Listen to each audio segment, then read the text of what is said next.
I used to think quiet neighborhoods were safe. I used to think freshly trimmed lawns and waving neighbors meant welcome. But Willow Creek taught me otherwise. The first time I pulled into Willow Creek, I smiled. I really smiled. My first home. Blue shutters, wraparound porch, a little mailbox with my name already engraved. It felt like a win after years of scraping by in shoebox, apartments and dead-end leases. The moving truck hadn't even finished unloading when someone rang my doorbell. Ding-dash-dong, double quotes. Welcome to the neighborhood, dear. I'm Mrs. Langford, HOA president. She handed me a plate of cookies so neatly arranged, they looked fake. Her smile didn't quite reach her eyes. I should have known then, anything that perfect had to be hiding something. Oh, thanks. I was just moving in. Yes, we know. We'd like to stay informed here. Just remember, everything in Willow Creek is by the book. We value order. I laughed, lightly. Thought it was just typical suburb talk. But that night, when I took my trash to the curb, I saw him, Mr. Patel, across the street, just standing on his porch. No phone, no cigarette, just watching. I gave him a wave. Didn't wave back. I brushed it off. People are weird. 3 days later, I got my first notice from the HOA, typed, highlighted, folded twice. Violation number 03, improper curb alignment. Vehicle parked 6 inches from sidewalk limit. $75 fine due within 10 business days? What the hell? 6 inches? I called the number listed. Violation was submitted via photographic evidence from a neighbor. Anonymous, of course. Anonymous, huh? Let me guess, rhymes with Langford. I tried laughing it off again. Paid the fine, but something shifted after that. I started noticing things. The same car drove by at the same time every morning, slowed down near my house. My trash bins were moved exactly 2 inches back from where I left them, and once. To grab the paper, swear I heard a camera click. This place is off. I checked my porch camera footage. No recordings. Not one. The file from the night I moved in gone. That week. Got an invite to the HOA meeting. Strongly encouraged for all new residents. I showed up, 15 chairs. Only 10 people. Langford stood at the front like she was running for mayor of something. No. One voted for. We've had some adjustment concerns with our newest neighbor, but I'm sure we can guide them. She didn't say my name. She didn't have to. I passed Mr. Patel's driveway. He was watering his roses. Evening, don't leave your bins out past noon. They file quicker when you do. I didn't reply. Just walked a little faster. Something about the way he said they stuck with me. 3 days. That's all it took for the dream to sour. The shutters still looked nice. The lawn still looked perfect. But now, I knew this wasn't a neighborhood. It was a stage, and I'd just been cast as the outsider everyone wanted gone. I should have read the fine print before I signed the deed, because in Willow Creek, smiles aren't free, they cost everything, my mom used to say. Plant something wherever you go, it'll remind you where you've been. So I planted sunflowers right under the kitchen window, just like she did back home. They were only little sprouts the day I pushed them into the soil. But even then, it felt like home was finally catching up to me. I didn't know that in Willow Creek, even memories could be a violation. It was a Saturday. Peaceful, quiet. It's the kind of morning where the world feels soft until I stepped outside. And froze. Narration, tight and cold, the soil was ripped open. Roots exposed, stems broken. Every sunflower was gone. Every single one. Just gone. What the hell? I turned slowly, trying to understand. That's when I saw it. HOA violation number 27. Unauthorized. Flora installation. Immediate removal. Required immediate removal? Are you serious? Those weren't just flowers. They were hers. They were mine. And someone ripped them out like weeds. I had to see. I needed to know who did it. Footage from 2:03 a.m. Motion detected. I hit play. There she was, Mrs. Langford, creeping onto my lawn. It's like a ghost in heels. She knelt down, tore out a sunflower, then another, and left. Just Left no gloves. No shame.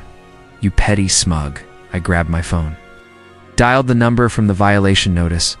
Willow Creek HOA office. How can I help you? Hi, yeah. I just got a violation for my garden. I'd like to know who reported it.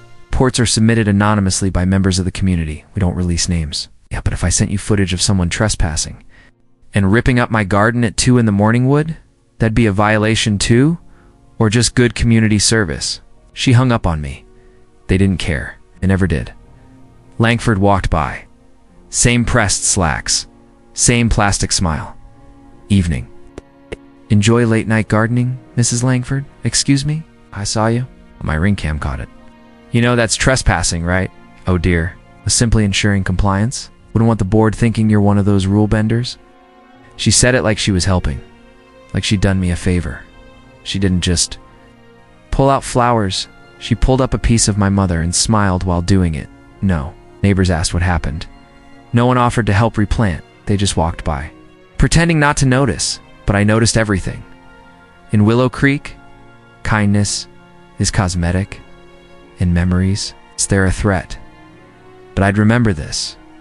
Every ripped stem, every snapped root, every fake smile. They thought they could bury what mattered. To me, they had no idea what I was about to dig up next. Because if they thought sunflowers were the problem, they hadn't seen what I was about to grow. They'd find me for a trash can. Violation number 42. Trash can left visible 7 minutes past collection time. 7 minutes. It's all it took. Next came the bird feeder. Unauthorized installation. Non-compliant design. Then the porch lights. Then the curtain color. Then the lawn height. The total. $2,700 in less than 3 months. I tried attending a board meeting. I wanted to speak, ask questions, face them. I showed up at the community hall. The doors were locked. Later they said, "We moved the location. You should have checked the email update." They never sent it. That's when it hit me. They weren't just enforcing rules.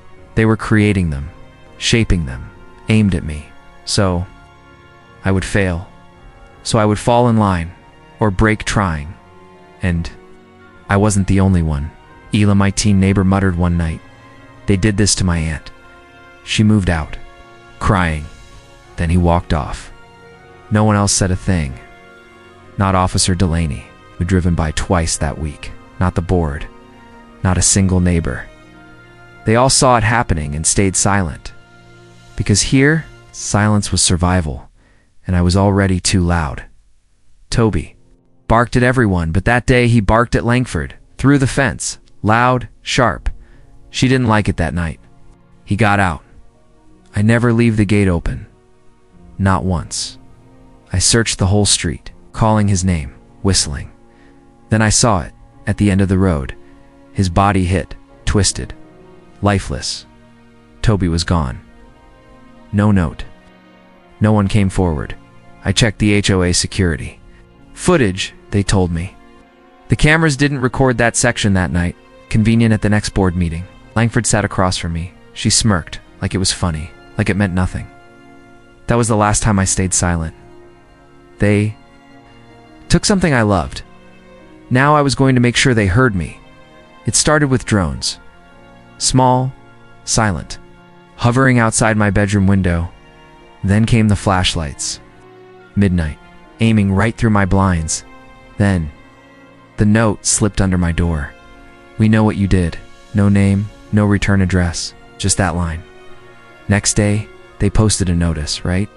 On the HOA board, resident flagged for aggressive behavior. It's potentially unstable. Proceed with caution. Someone from the next street saw me walking and crossed the road. Another neighbor gone from my contacts list. No message. Just gone. Wasn't just alone. I was marked.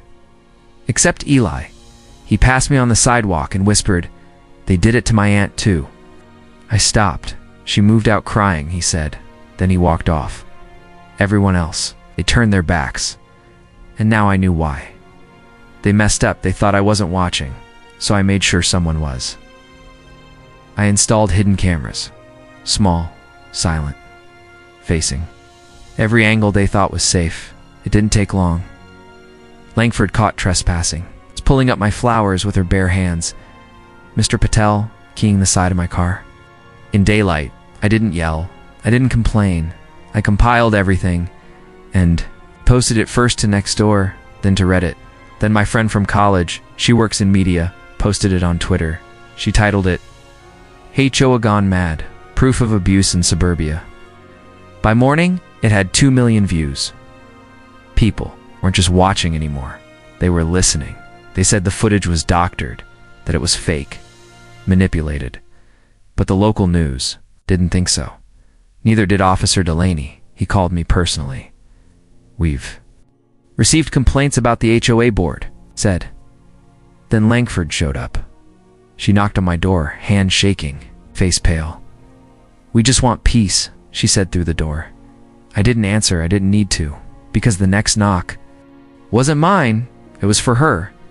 With a warrant, I walked into the HOA emergency meeting. But this time, I wasn't alone. I had allies, residents, who had been fined, threatened, harassed, just like me. We spoke up, one by one. We told our stories. Called out the fear, named the abuse. Then we demanded a vote. Langford, gone 3 others, removed on the spot. No more hiding, no more silence. Afterward, Eli's mom hugged me. You gave us our neighborhood back, she said. I smiled, but deep down, I knew it wasn't over. Not yet. Langford sold her home in silence. No announcement, no farewell. I sat on my porch and watched the moving van. She didn't look up once. No, flowers in her yard, just weeds now. Her house sits empty. Windows dusty, lawn overgrown, for sale sign faded. And no one's buying. They say it's cursed. That's the house from the HOA war. Someone whispered last week. I didn't say anything. I just watered my sunflowers for Mom, for Toby, and because I stayed this year, they elected me to the board. The same people who once avoided me, now they wave, say hi, smile. Someone even left cookies on my porch last week, and then there was the note, folded small, slipped into my mailbox, crayon handwriting. Thanks for saving our street. No name, just a heart drawn under the words. Stood there for a while, holding it. I didn't just win a war. I turned a nightmare into something livable again. And this time, I didn't do it alone.